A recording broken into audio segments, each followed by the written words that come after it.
What do young people say about condoms being made available at schools and places of entertainment where they can have access to them? I think it's a bad idea, ne? Because reason is it's actually promoting the figure yoguti abantu they must have and promotes ukuthi abantu by having more sex out there, and it even increases the chances of younger children or younger girls getting raped by older men, and without even protection for that matter, because maybe you would have that idea with the protection, but then for quicker intercourses there may be no protection used at all, even though there is protection. I say having condoms in a public place is a really good idea because it reduces sexually transmitted diseases in youth and teenage pregnancies. So having condoms in a public place is a really good idea. I believe that having condoms in public areas is a bad idea because it encourages the youth to actually have more sex, and with the youth that we have now, it's going to increase the population of pregnancies, teenage pregnancies, and sexual transmitted diseases. So having condoms in public areas is a bad idea.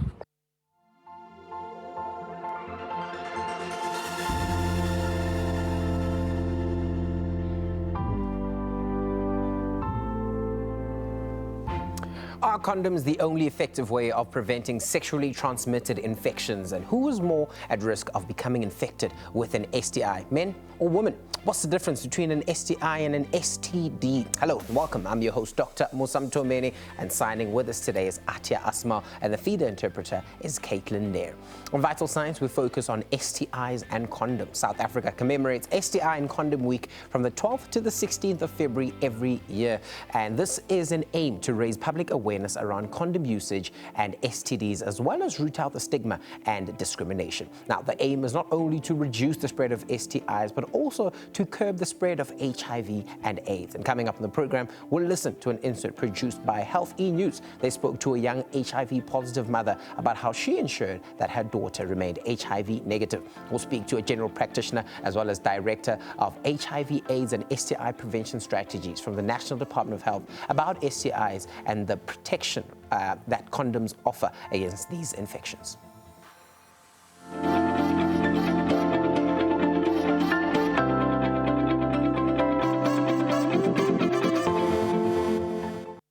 Remember that you can be a part of the show by asking our guests some questions that you have on your mind, or simply share your views with us on what we're discussing today. The number to call is 011-714-5861 or 011-714-5877. You can also share your thoughts with us using social media on Twitter at SABC Vital Signs or Facebook SABC Vital Signs. Vital Signs continues right after this ad break.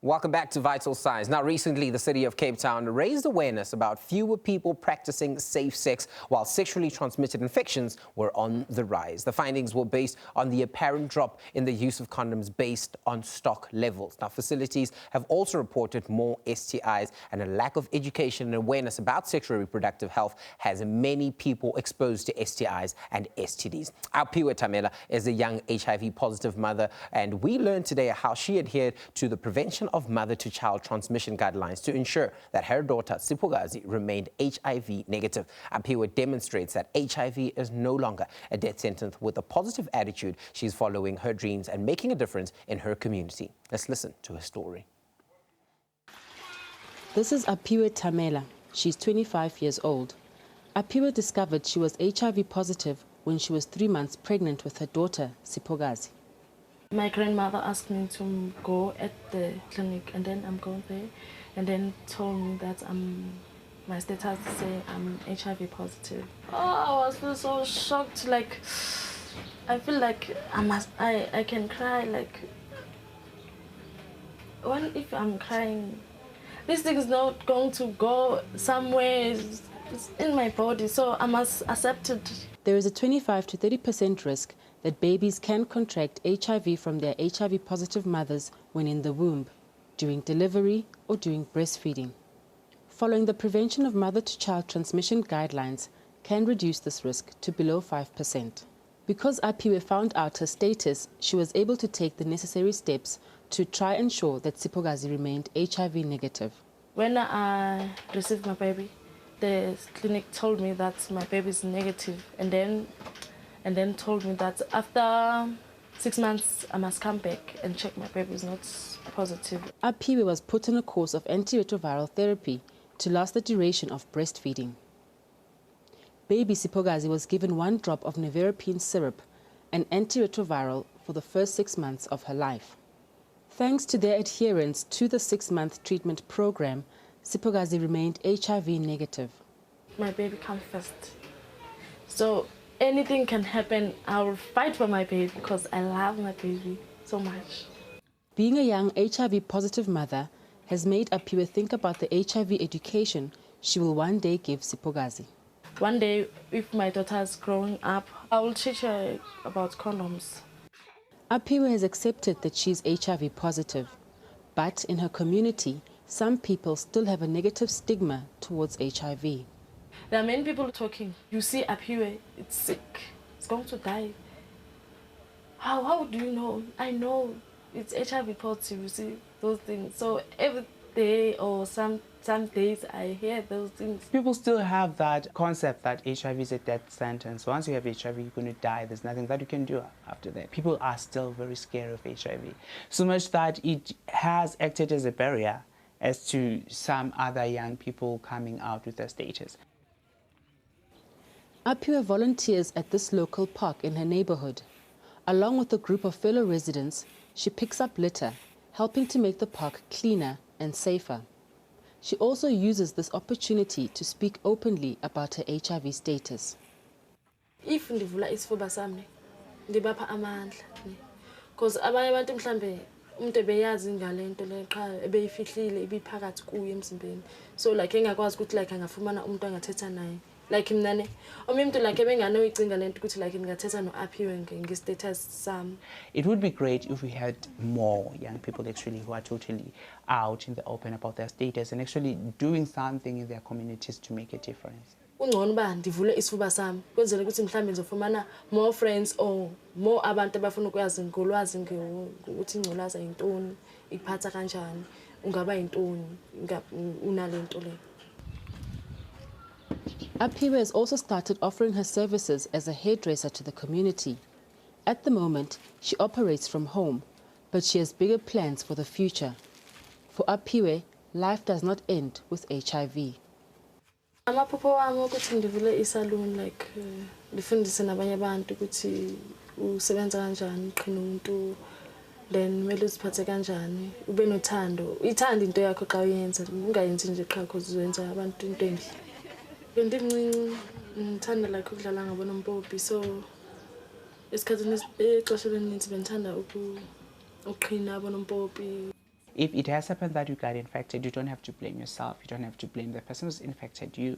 The only thing that you need to do is to decide how are you going to move on with the situation. Don't dwell in what happened or why me. It's to think as to what is it that I'm going to do. And self-acceptance is very important. If you have this thing, HIV, you must think one thing, that, okay, I have HIV, I want to live a long life. You can live a long life. There are many people who live with HIV, which means I can marry, which means I can have a house, a baby, everything. So I said, okay, me too, let's open my mind. Just don't look back, look forward. Don't look back and look ahead. Now, after the break, we'll continue our discussion around STIs. Dr. Marla McKay, GP, talks to us about STIs and STDs. Stay with us.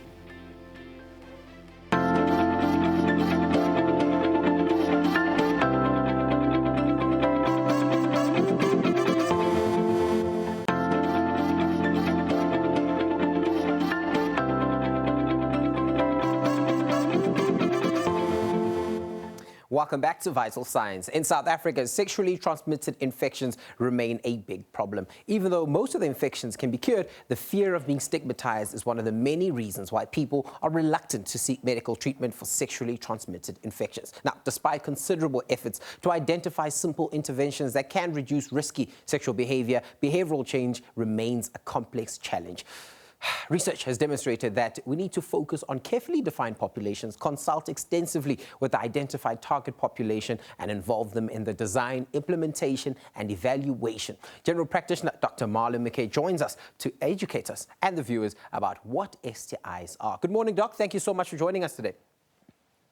Good morning, Doc. Thanks for having me again. Lovely. So let's talk around STIs and STDs. This is not something that's uncommon or something we've never heard of. I think in high school and in primary schools, they also get this knowledge put out to them. But to the layman, what is an STI?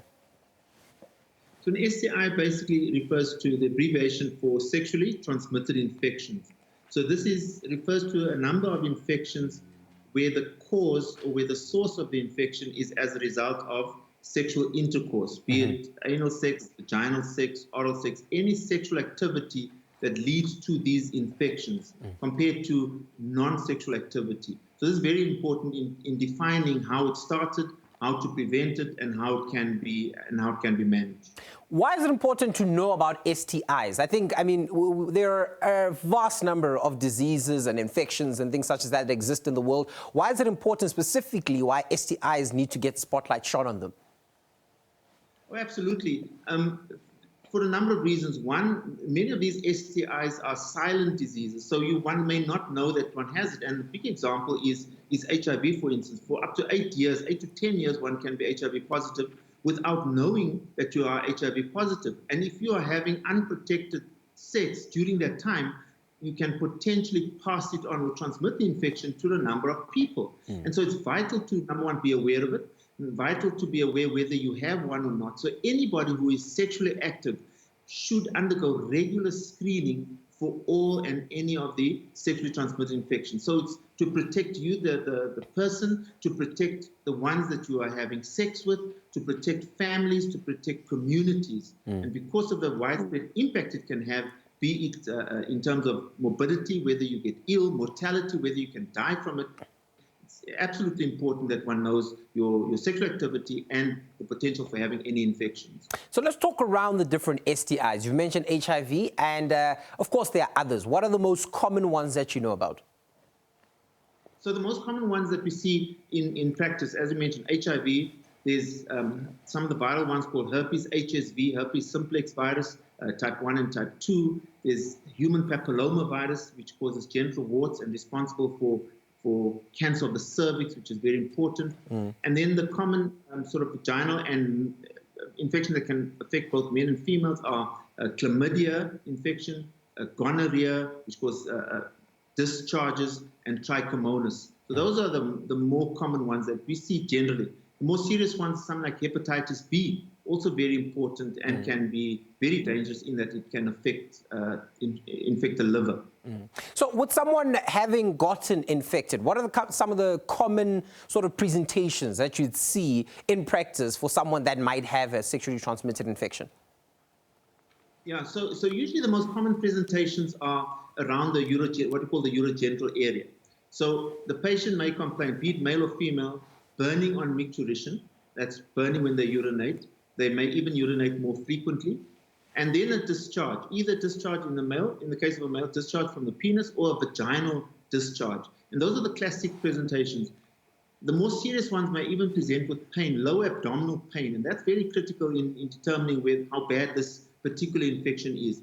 Some may even present with a blister around the vaginal area, or an ulcer on the penis. We talk about genital ulcer disease. So the common ones, urinary symptoms, vaginal discharges or penile discharges, and then sores or ulcers or blisters around the urogenital area. Now, some people have spoken to this idea that sometimes when they get a discharge, they might think, it's a UTI or, things such as that. Is there crossover between the symptoms that you get when you do have an STI and other conditions? Yeah, I think it's important that we just distinguish that not every discharge is necessarily a sexually transmitted infection. For instance, A lot of females may get a yeast infection called thrush or candida, which is a creamy discharge, very itchy, and that isn't always a discharge. Sometimes you may get something, a complication as a result of a UTI. So it's important that when the doctor does examine or when you visit your GP or your clinic, that one distinguishes between an STI or a non-STI infection, because the treatment is different, and also it may not affect the partner. And you don't want to cause unnecessary tension in a relationship by blaming it on an STI when in fact it's not. So let's speak around this idea of infection versus the disease. So we've spoken to the different infections that you can get via sexually, transmitted ways, but what is a sexually transmitted disease?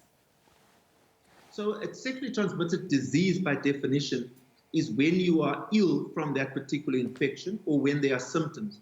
Bearing in mind that many STIs can be silent. So you can have an infection without any symptoms. So there may be no discharge, no burning. That would be called an infection. But when you present to a doctor and there are symptoms such as the burning and the discharge, for instance, then we would actually talk about the disease in the same way that HIV is the name of the virus that causes AIDS, and AIDS is the illness that results as a result of the long-term infection. So everyone who has an STD initially started with an STI. But I think what has also come to the fore in recent years, was because of the stigma, we tend to prefer to talk about STIs rather than STD, because STD just means something bad. In the same way that we would say someone has an illness or a brain condition compared to a disease. But technically, the disease refers to the symptoms around that illness or infection. What are some of the long-term effects of some of these STIs that we do find? Is it just, one of those things that you get an infection today, you'll have a discharge, you go to the doctor, they give you some sort of treatment, and then you're good for life? Or are there long-term sequelae? Oh, absolutely. So this is why it's so important that if you suspect that you may have an STI, to immediately seek correct treatment and advice. The first issue is if it goes undiagnosed or untreated, it can cause issues, for instance, in females, infertility. It can cause a severe pelvic condition called pelvic inflammatory disease, which can also cause lots of harm to the vaginal area and to the lower abdomen or the pelvis. And also some of the untreated conditions, for instance, syphilis, can go on to primary syphilis, way up to tertiary syphilis, which can affect the brain. Later on, you can present with either stroke or seizures, epilepsy. And then you have the issue of cancer. For instance, human papillomavirus, untreated, unrecognized, is the biggest cause of cervical cancer. Hepatitis B, if untreated, unrecognized, can cause liver cancer. So it's very important, early recognition, early treatment, and being aware of the potential complications. I think it's becoming clearer and clearer in our discussion that STIs are very serious things that we need to take into account. The fact that, you might have a discharge doesn't mean you write it off as just that. But are these separate infections curable? Yes and no. Some, especially those that are caused by viruses and parasites, like your chlamydia, those are treated with antibiotics and can be cured. Others that are caused by viruses such as human papillomavirus and herpes, HSV, hepatitis B, unfortunately are not curable. They may not always cause symptoms. One thinks of the fever blisters that you get on the lips and around the vaginal area, HSV. So it can cause an infection, but then for the most part remains dormant. It's not curable, but may not be a problem all the time, and then may flare up from time to time. So by and large, the bacteria, the parasitic causes are treatable, curable. The viral causes, for the most part, unfortunately, are not curable. Let's talk about partner notification. A lot of people get the discharge, go to a clinic, get seen, and then there's the issue of potentially disclosing the fact that you've had these symptoms to your partner. Is this something that's advisable? Is this something that people should stay away from? I think it's absolutely vital and imperative that we stress that if in the event, because by nature, this illness or this infection is sexually transmitted, it was transmitted from the sexual partner. So if you want to be cured of that infection or treated, the correct thing to do is to treat the person who presents as well as their sexual partner. And so treatment must be given to that partner Unfortunately, even if it may cause tension or if it may cause a problem, it is vital. Otherwise, the chance of that infection coming back or recurring is very high. So it's part of counseling around STIs is partner notification and treatment for the partner to the point that both sexual partners can then be cured of that particular infection. Is it possible to get an STI even with condom use? Yes. The short answer is yes. Condoms, as much as condoms are effective, as much as condoms work, it is not necessarily 100% safe. It depends on the correct use of the condom, consistent use of the condom, consistent application of the condom, and unfortunately, there is a small chance that despite condom use, that one may still get an STI. One may even, just as one may even fall pregnant with the condom. That does not mean that the condom is ineffective. We still advocate the use of condoms every single time. However, there is a small chance. So even though you have used a condom, if you do get symptoms of an STI, please seek treatment ASAP. Please seek treatment ASAP. Those are words of Dr. Marlon McCain. We'll continue our discussion with him a little bit later. We're heading out to an ad break at this point in time, but we'll continue our discussion around STIs after the ad break.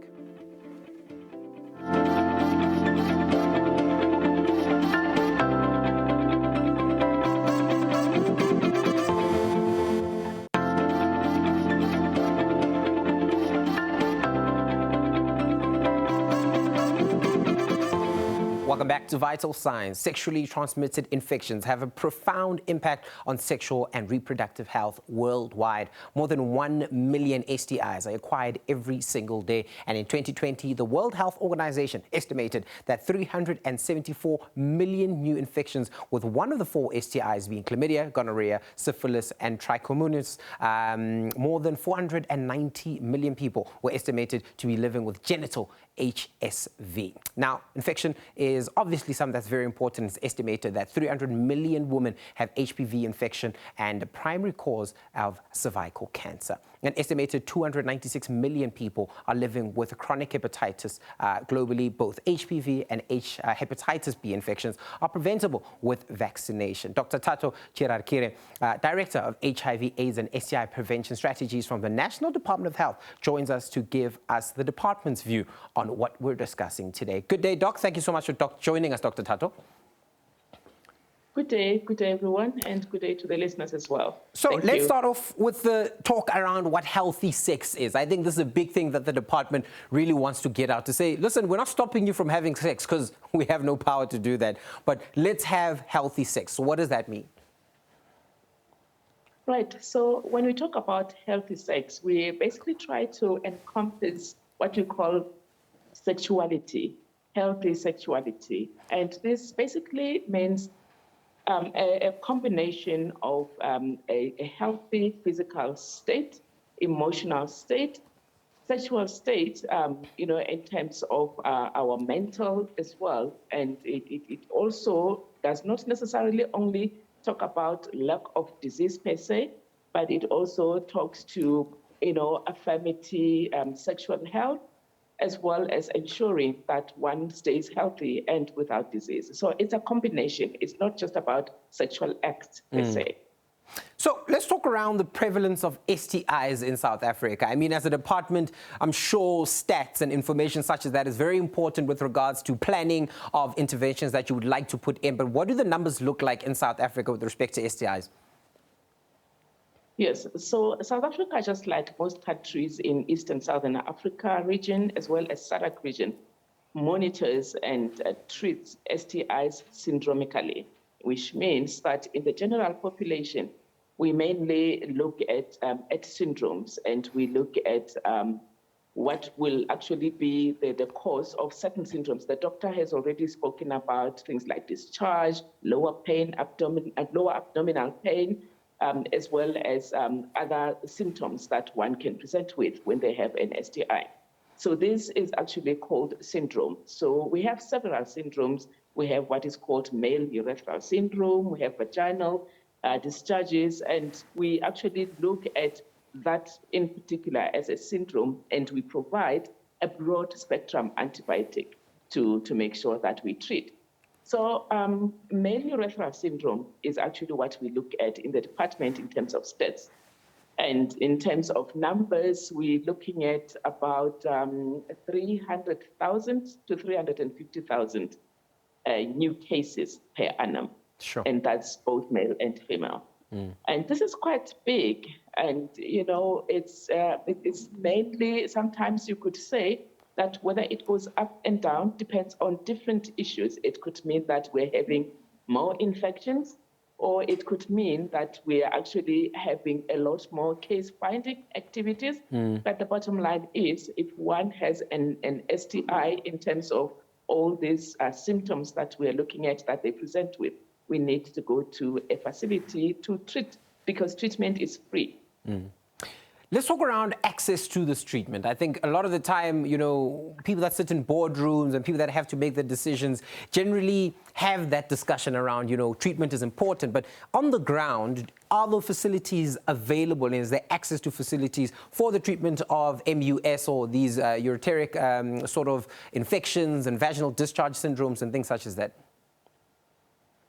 Right. Yes. So as I say, because we treat syndromically without looking at the causative agent per se in facilities, we look at a broad spectrum antibiotic.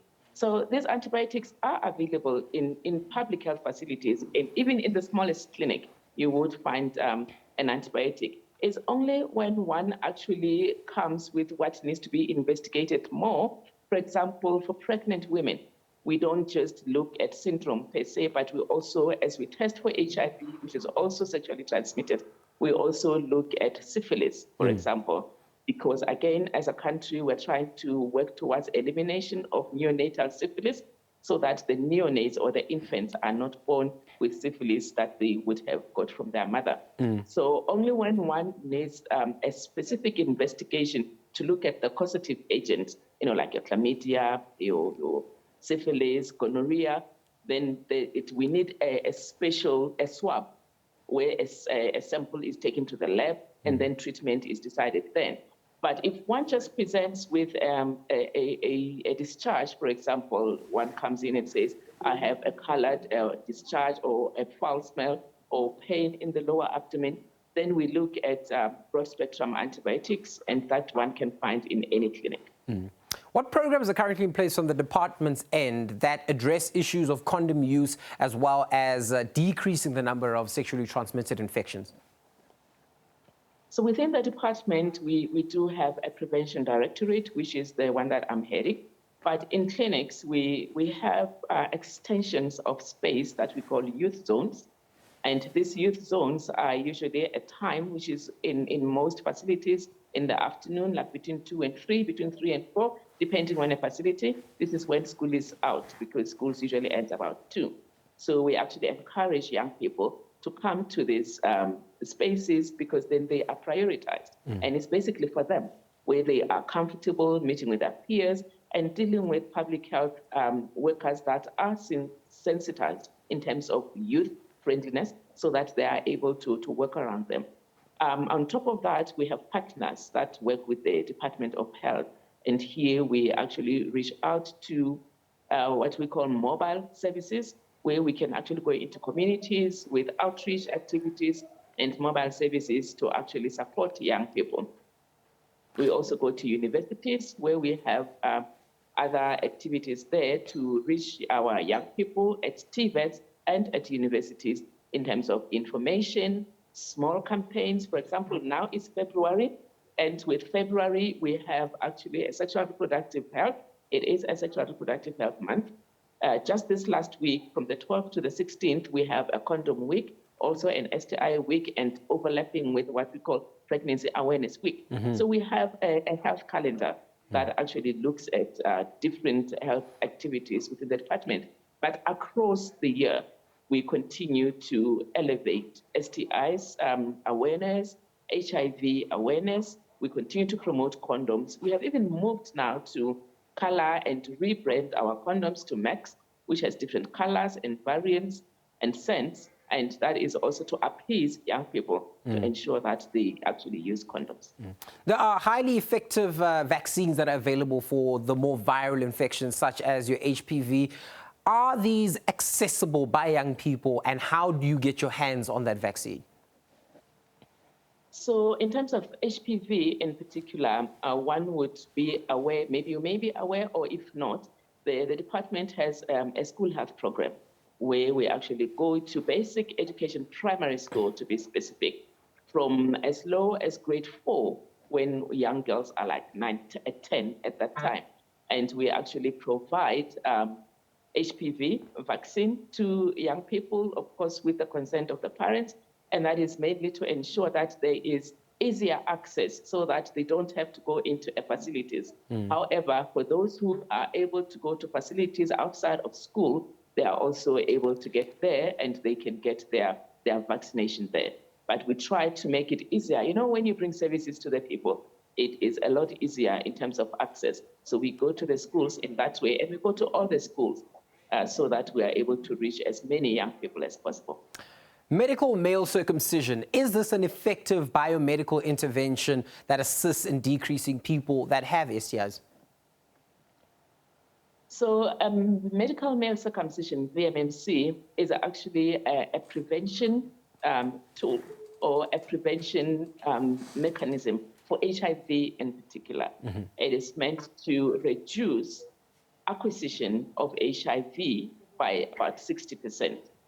So in terms of STIs, one would basically just say that, you know, when the foreskin is taken off, the oral, not oral, the health in particular, you know, in terms of hygiene is a lot better, because one would know that with the foreskin, let's talk about HIV acquisition or how that prevents HIV acquisition. We know that we have the Langerhans cells that are actually cut off when we remove the foreskin. We also know that in terms of sexual acts, the little cuts that one would get there are usually reduced by removing the foreskin. So it actually improves the hygiene of an individual in general. So, Doc, we're going to continue this discussion, of course, after the break, and we are talking around STIs. After the break, we continue with Dr. Marlon McKay, who's a GP, as well as Dr. Tato Chirarikire. And, of course, this is all about STI prevention and looking at strategies that we can follow to ensure that people do not get these infections when they actually can just go out there and not get them. Or, if they do, they just get the right treatment to prevent them getting sicker in the future. Remember, if you have any ideas or would like to look at what we're saying, have a chat to our guests, or ask the questions that you want to ask us, very simply a phone call or the social media that you can find us on. You can give us a call, and of course the social media, it's at SABC Vital Signs. It's that simple. Going for a quick ad break. We'll see you after this.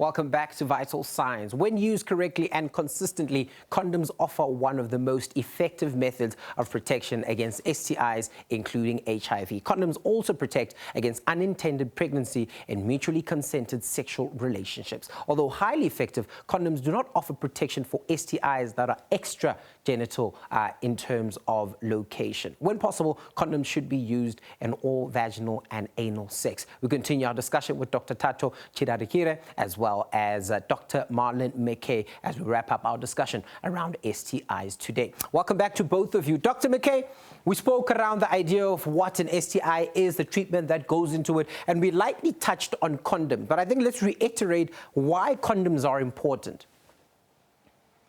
Yeah, so the whole nature of a sexually transmitted infection is exactly that. It is transmitted via the sexual act, be it sexual intercourse or vaginal intercourse. And therefore, the best protection would, by nature, then be a barrier. And the condom would then act as a barrier in order to prevent the transmission of whether it be a bacteria or a virus from the one partner to the other. And this is what makes the condom so effective in terms of prevention of sexually transmitted infections. We have noted already that it may not be necessarily 100%, but it is by far and away the most effective method. We must emphasize, though, it must be used correctly. Okay. It must be used consistently. It must be used every single time one engages in any form of sexual intercourse. Dr. Tato, used correctly for condom use is a term that we like using. It's an important term that we use. But what does the incorrect use of condoms look like? I think a lot of the time people speak to this idea that, you'll hear of people saying, condom burst, and you'll hear of people saying, this condom doesn't fit. But how is the department addressing all these issues, and what happens if a condom does burst? Right. So correct use means that one needs to be able to use a condom that is actually intact. One should be able to look at the expiry dates and do not use an expired condom. One should be able to check that the covering, the packaging of the condom is also intact, it's not torn or anything. Then in terms of the actual use itself, one should be able to actually roll the condom down the penile shaft to the base, because if one actually leaves it in the middle, then that's when it constricts them, that's when it moves out. And also that could be when it actually tears because it's not put on properly. The other one factor that actually contributes to bursting of condoms is the use of wrong lubricants. Okay. A lot of users tend to use oil-based lubricant. Things like Vaseline, baby oils, lotions. Those are not supposed to be used with a condom because they deteriorate the integrity of the condom. Our condoms are made of latex, which is a natural material that can be deteriorated by this use of petroleum jellies and other oils that are found in other extracts. So we have to use a condom with a water-based lubricant. And a condom needs to be used once. Yes. And then it needs to be taken out, and one uses again the second time when they go. So it's all different factors and matters, practical things that one needs to be able to take care of in order to use a condom correctly. And consistent means every single act needs a condom. I can't say I used it yesterday and today I don't use it. That's inconsistent already. Wow. I think an important point you're touching on is this consistent use of condoms. A lot of the time, you'll speak and you'll chat to people and you'll hear this idea of people using condoms, one in the first round and then, second round will leave it, all that sort of thing. And I think all those behavioral things, and I think the department is targeting them, is to look at how we can intervene with respect to that. Dr. McKay, I want to chat around this idea of self-medication. Is there such a thing as self-medicating when you are not necessarily diagnosed with an STI, but you've got signs and symptoms that point to it?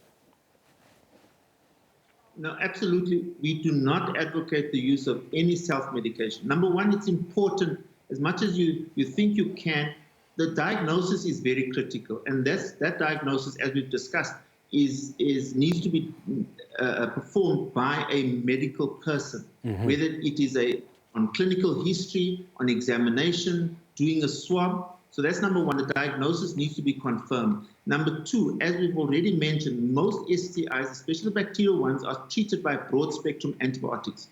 Antibiotics are available over the counter.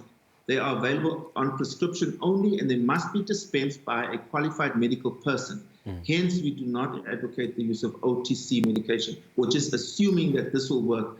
Creams, most creams, that's usually the first point of call. Get a vaginal cream or get something that one can apply. They do not work.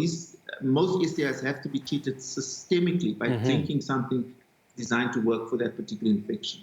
Dr. Tato, the city of Cape Town has spoken to the idea of a decrease in the number of condoms used by the people in the city of Cape Town. And of course, this is worrying. Why was this worrying? You see, the minute we get a decrease that is actually noticed in terms of the use of condoms, what that means is that we're going to start having an increase in all these conditions that are actually prevented by the consistent use of condoms, meaning HIV incidence is going to go up, STI incidence is going to go up, unplanned pregnancies are going to go up, especially at the population that is not empowered enough to be able to use other methods or other interventions that are able to prevent other infections like PrEP, for example, for HIV. And we will be in a position where all this go up. So a lot of issues can actually contribute or have contributed towards the access, let me say, of condoms. In the past 2 years, we have had COVID restrictions. Condoms in the government are actually imported. So there has been a few challenges in terms of importing, in terms of shipment, in terms of the overseas companies manufacturing because of the challenges of COVID. So I would understand a bit of a reduction in terms of accessibility. However, use itself is something that we need to continue to encourage, because if we don't, then the very same goal that we're trying to work towards will actually be defeated if we have end users not using the condom. Dr. McKay, I want to talk around this idea of an HIV positive couple, where one partner is HIV positive, the other partner isn't, and the use of condoms. If they're in a loving relationship with consensual and they want to stop using condoms, how is that a thing that can happen? Yeah, this is very important. And I was actually at the conference a few years ago in Amsterdam, where this was the big news. And we have introduced this concept called U equals U, meaning undetectable equals untransmittable. So if the partner who is HIV positive, now we're talking about serodiscordant couples, one positive, one negative. If the partner who is HIV positive is taking the antiretrovirals and their viral load is suppressed, in other words, the viral load is now undetectable, cannot be detected, that means that they cannot transmit the infection to the partner who is negative. And so therefore, it is safe enough to have unprotected or not unprotected, condomless sex. And this is the one special case where this is indeed possible, because now there is no risk of transmission of HIV to the uninfected partner. We also used to be talking about PrEP, and we still do. However, in this particular position where, as you mentioned, in a loving, faithful, monogamous relationship between the one partner and the other, it is safe enough now to recommend condomless sex, provided faithful on treatment, taking their medication, and the viral load is undetectable. So undetectable equals untransmittable, which then allows them, permits them to have condomless sex. Dr. Thato, we've mentioned this PrEP word a few times at this point in time, and I think it's important to dive into it and explain what PrEP actually is and why it's so important in our setting. So PrEP means pre-exposure prophylaxis, meaning exposure to HIV and in an unintended manner. So it is actually an ARV, antiretroviral treatment, a pill that is used by HIV negative individuals. It's important to understand that it is used by those who are HIV negative because it is a preventative measure. And if one is HIV negative and is actually at substantial risk of acquiring HIV, those are the people that are actually targeted for PrEP. So it is taken orally and it is taken daily. And again, adherence and the consistency there is what will also inform the effectiveness of PrEP. If used correctly and all the time, it is also extremely effective. But PrEP will only really protect us against HIV acquisition. So that is PrEP, so PrEP. We've also heard about PEP. Who gets to take PEP? So PEP, on the other hand, is post-exposure prophylaxis, meaning after the exposure.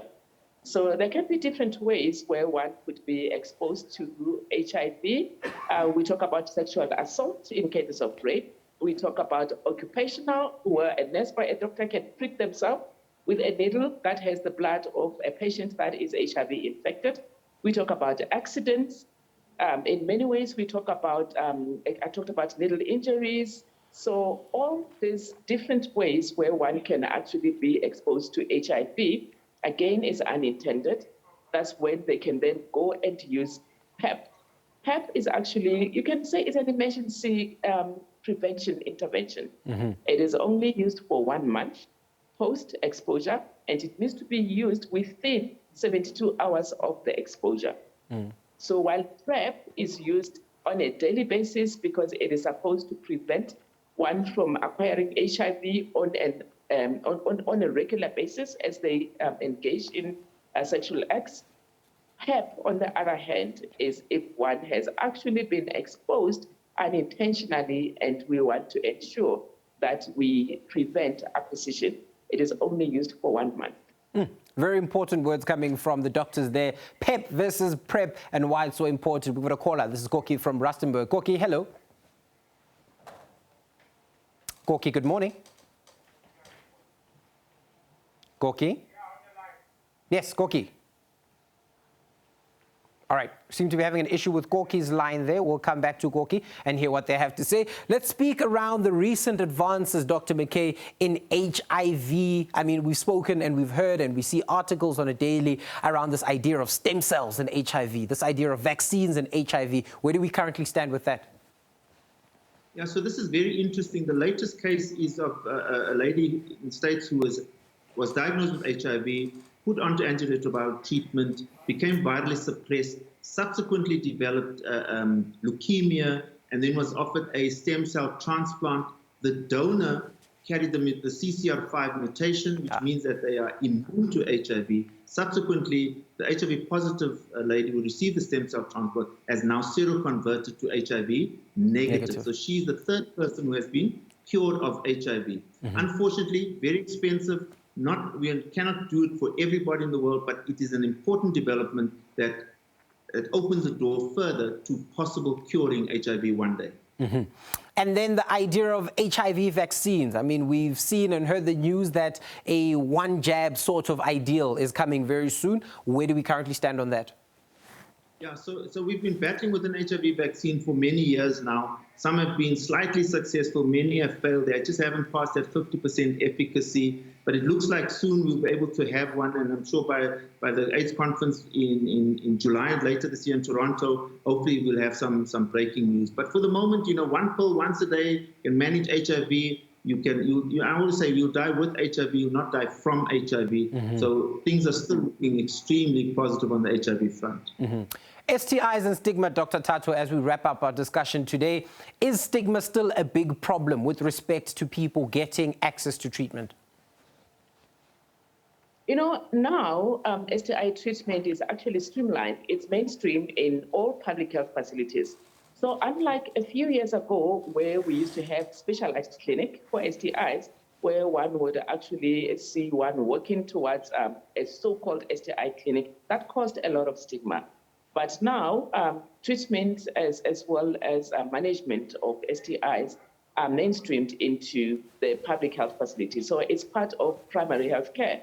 So while we know that there is a lot of self-stigma, you know, for individuals, and there's still that discomfort of talking about the fact that one has an STI for fear of maybe being stigmatized, but in terms of the department and public in general, really we are trying as much as possible to reduce the stigma related to the stigma related to STIs, because we manage it in terms of primary health care in all public health facilities. So I'm not trying to undermine stigma, but we are trying as hard as possible to ensure that we don't perpetuate as such. So I would encourage that everyone should actually talk to their healthcare worker if they have symptoms, so that they can be managed. Everyone should chat to their healthcare worker if they have symptoms. Thank you, Dr. Thato. Thank you, Dr. Marlon McKay, for joining us today as we had our discussion around STIs and the importance of diagnosis, importance of treatment, and of course, the importance of prevention. If you find yourself in this situation, don't be shy. Yes, there may be stigma, but what will make things worse is that self-stigma that you will give yourself. Go out, get the treatment that you need so that you don't have to deal with major complications in the future. I'm Dr. Musa Mtomeni. Thank you very much for joining us on Vital Signs. We'll see you again soon.